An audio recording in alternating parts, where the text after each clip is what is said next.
So no, I don't want your number, no. I don't wanna give you mine, and no. I don't wanna meet you nowhere, no. I don't want none of your time, and no.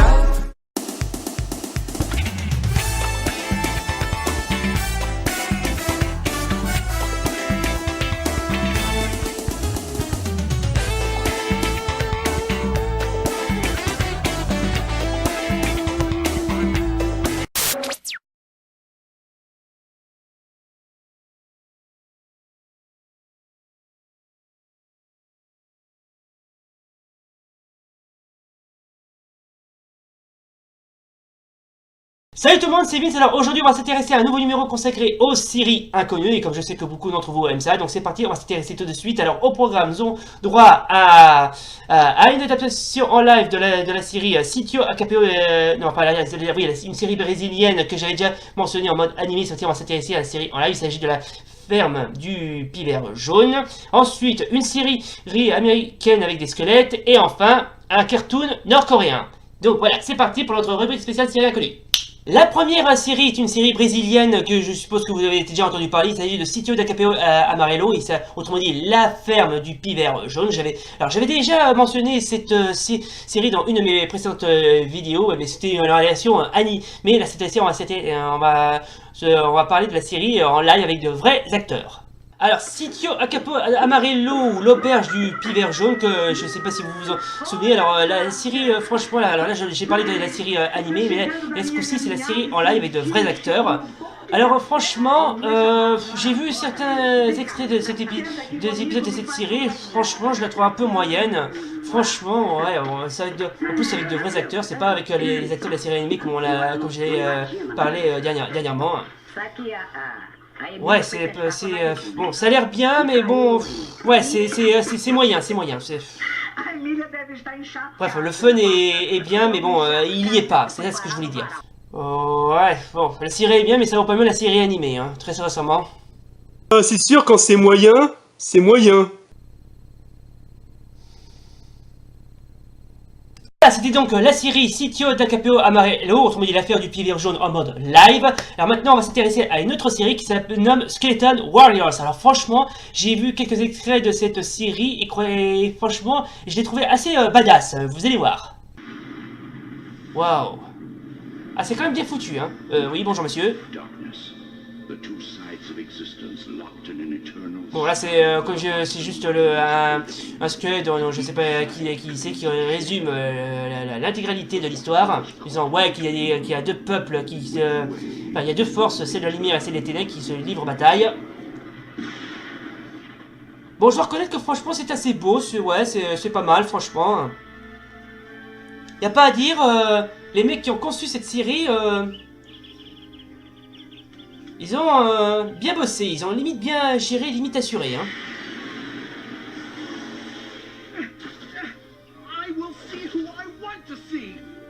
Ouais. Bon là ça va être probablement le fameux prince Lystar.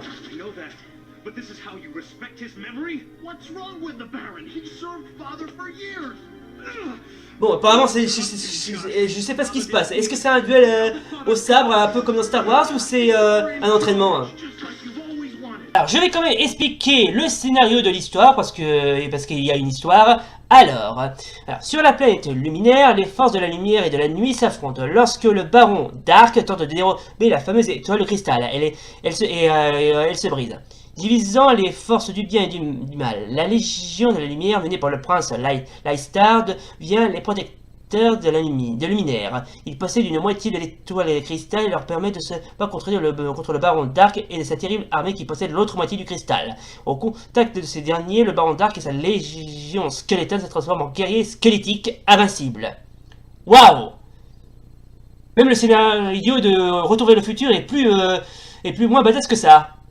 Non, tu crois, franchement. Quand on parle de squelettes, je vais quand même vous présenter les fameux squelettes en question. Ah, par contre, les squelettes sont badass, hein.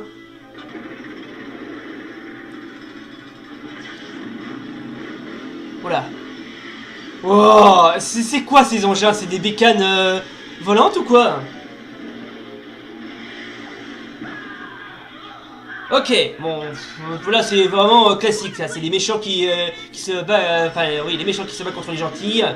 Et par là, comme toute série qui se respecte, c'est bien sûr les gentils qui gagnent et les méchants qui perdent. Faut dire que Skeleton Warriors c'est une série qui a eu un succès assez, comment dirais-je, convaincant dans les années 90. Ils ont eu droit à tout. Ils ont eu droit à la série, des produits dérivés, notamment des jouets, des BD, ainsi qu'un jeu vidéo sorti sur PlayStation 1. Franchement, cette série, franchement, je vous conseille de la regarder, même si elle n'est pas diffusée en France. Franchement, je la trouve vraiment badass. Et en plus, les squelettes qui sont présents dans cette série me rappelle étrangement le groupe finlandais de rock Lordi qui a remporté l'Eurovision en 2006. Non, c'est sûr, c'est vraiment il ressemble beaucoup à un groupe de métal, ces squelettes. Voilà, donc c'était Skeleton Warriors. Alors franchement, je la trouve pas mal cette série, bon ça je l'ai déjà dit. Maintenant on va s'intéresser à une autre série nord-coréenne cette fois qui s'intitule L'écureuil et le hérisson. Alors je sais pas si vous connaissez bien cette série, alors elle a eu droit, elle n'a jamais été diffusée uniquement en Corée et non ailleurs. Par contre, elle a eu droit à pas mal de... Elle est toujours diffusée et de plus cette série, elle a été produite par... comment dire, ah oui, par le studio le studio d'animation nord-coréen SEC, aussi connu sous le nom de Korean April 26 Children's Film Studio. Alors, je sais pas si vous connaissez, c'est un studio très populaire qui a déjà produit de nombreuses séries, pas toujours nord-coréennes, mais qui a aussi été qui a eu un doublage par Mando TV, qui, comme je viens de vous dire, il produit aussi pas mal de séries très connues, notamment Pif et Hercule, et aussi le film Gandar. Alors oui, franchement, alors j'ai vu quelques scènes comment dirais-je, de cette série. Bon, c'est mignon, et parfois ça se prend tout trop au sérieux. En plus, c'est bien, mais franchement, il y a un côté, comment dire, il y a un côté limite violent, limite... Enfin, vous voyez, c'est un petit... Excusez-moi, j'ai du mal à trouver les mots. Enfin, c'est bien, c'est trop mignon, mais par moments c'est violent, limite drama. Et vous allez très vite savoir pourquoi. Alors, comme promis, on va s'intéresser tout de suite à la série Écureuil et Hérisson. Enfin, le écureuil et le hérisson. Ouais, le titre est bien, ça va. C'est l'épisode 31. Oh, magnifique drapeau. Oh, des chars! Bonjour.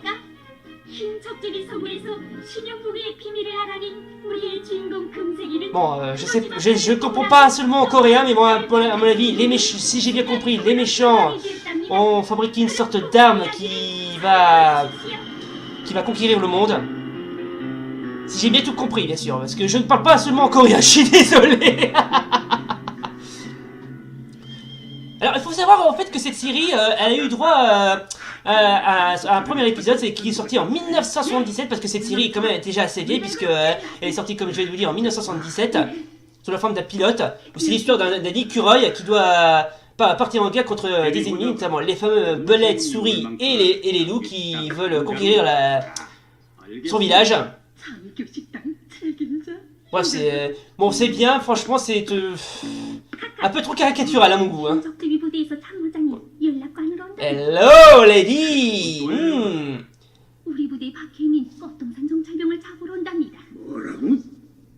Bon, apparemment, là, ce sont les méchants qui essaient de concocter un plan.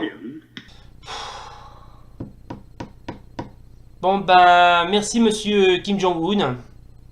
Alors, l'écureuil et le hérisson, ou le titre en coréen, c'est Tara ou Miwa Kosu Dochi, qui est une série nord-coréenne, je vous le rappelle, comme du reste de la Corée du Nord, et aussi une série propagande qui a un caractère bien flagrant, je dirais même. Alors, cela raconte, il s'agit des habitants d'un endroit appelé Flower Hill, la vallée des fleurs, qui est composée d'écureuils et de hérissons et de canards, ainsi que d'autres espèces d'animaux. Les écureuils sont à la direction, les hérissons sont des soldats et les canards font de la marine. Alors cette fraction représente la Corée du Nord. Il y a aussi beaucoup d'autres fractions comme les ours amicaux qui représentent l'Union soviétique, entre la Russie, et ainsi que les protagonistes, les antagonistes, les méchants, qui sont constitués de belettes qui représentent le Japon, les souris qui sont les Sud-Coréens et les loups sont les Américains. Ouais, franchement, question caricature, on peut pas rêver mieux, hein. Sans déconner, hein. Bon, vous savez quoi, étant donné que j'ai pas trop envie de faire de mauvaises critiques sur cette série, bon, qui a l'air d'être sympa, mais en fait elle l'est pas, je laisse le mot de la fin à mon cher confrère Antoine Daniel. Je vous servirai toute ma vie, Kim Jong-un. La Corée du Nord, y a pas plus fort.